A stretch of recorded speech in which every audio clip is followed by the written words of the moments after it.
What's up, guys, in the works, and welcome to another Battlefield 3 Showdown. It's been a while since we've done an episode, but we're back with something we've never seen before on the Showdowns, which are two vehicles, and today we are doing the main battle tanks versus the tank destroyer, and apparently a Viper can survive a direct impact from the tank destroyer.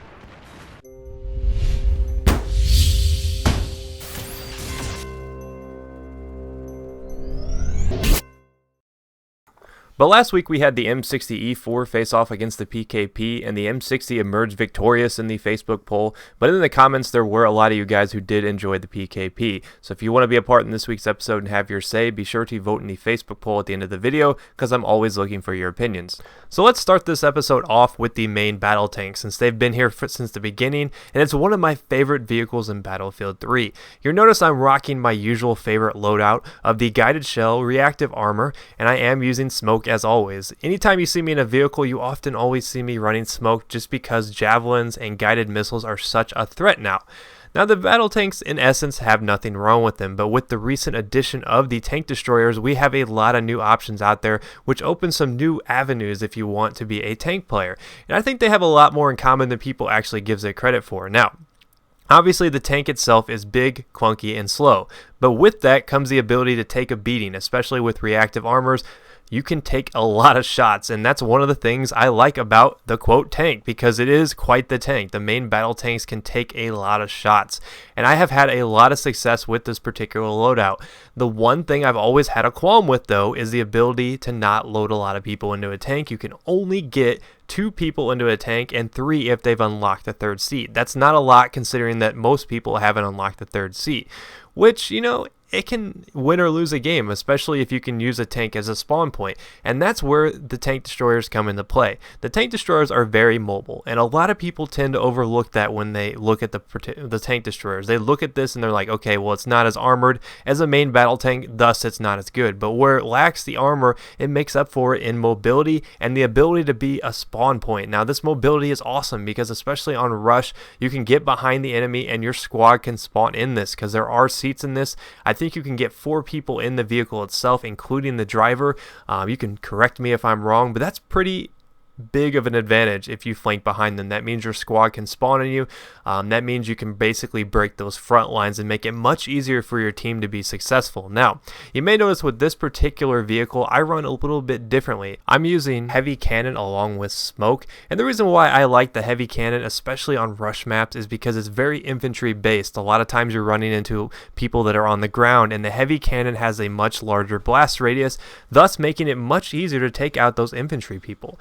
Now, on the flip side, it actually has less drop on the cannon itself because it does shoot a higher velocity, which means that it's going to reach its target faster and thus has less drop along the horizon. And that's something that I don't think a lot of people look at when they look at the heavy cannon. Now, there is one substantial disadvantage to using it, is you have to wait on the cooldown of the cannon before you can fire the next round. It works the same as the main cannon. So if you fire the main cannon and try to switch real quick to the heavy cannon, it's going to be none doing. You're not going to be able to do that. But if you're using this for the heavy cannon itself, you just use it as a primary and just don't assume that you have a secondary on this particular vehicle.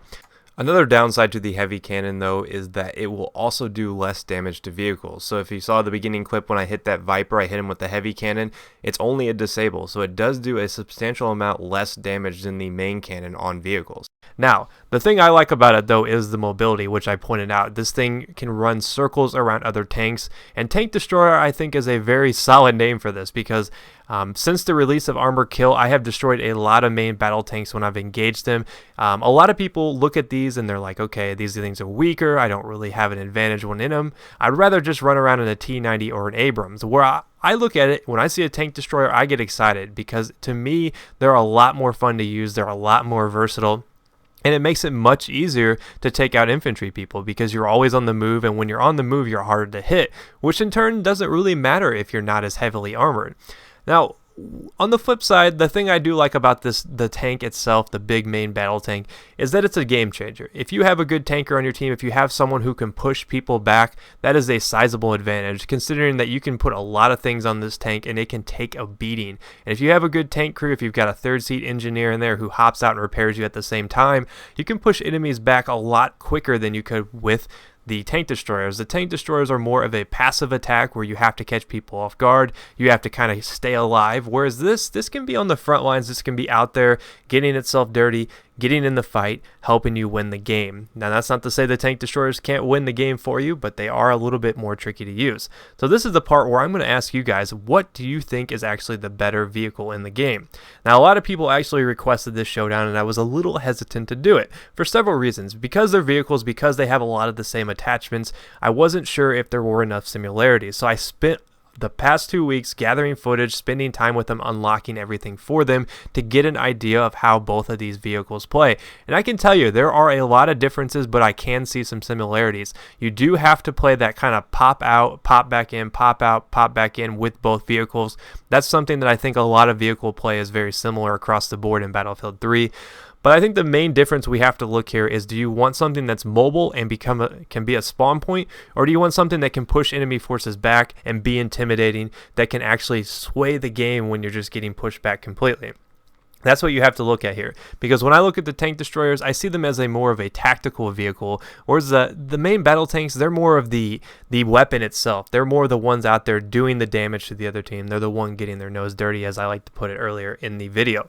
So let me know in the comments which one you think, and be sure to vote in the Facebook poll, because as always, we use the Facebook poll to judge your guys' opinion, and I think it's interesting to see which way you guys go on this, because I know a lot of people don't really like the tank destroyers, but I found that I really do enjoy using them. They're perhaps one of my favorite vehicles in the game now, and I've had a lot of fun kind of grinding and unlocking some of the attachments for them.